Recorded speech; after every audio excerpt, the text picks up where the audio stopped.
বেশি কিছু না, আজকের দিনটা আমার কিরকম ভাবে কাটলো সেটাই তোমাদেরকে হালকা করে বলতে চলেছি।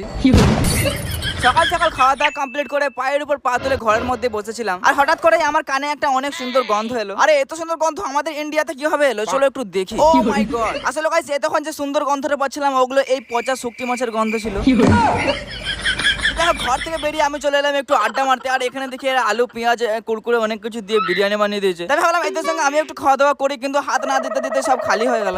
আর ঘরে এসে ভাবলাম গোসল করতে যাবো, তাই সাবানটা নিয়ে নিলাম। এখন তোমরা ভাবছো এটা তো কুরকুরের প্যাকেট, আরে এই যে মানে আসল প্যাকেটটা হারিয়ে গেছে। তো এগুলো বড় কথা না, বড় কথা হচ্ছে আজকে আমার 3 কোটি টাকার কেটিএম টাকে নিয়ে গোসল করতে যাবো, তাই একটা টিস্যু পেপার নিয়ে পরিষ্কার করতে শুরু করলাম। আর এত ধুলোবালি কি বলবো, পরিষ্কার করতে করতে জীবনটা শেষ হয়ে গেল।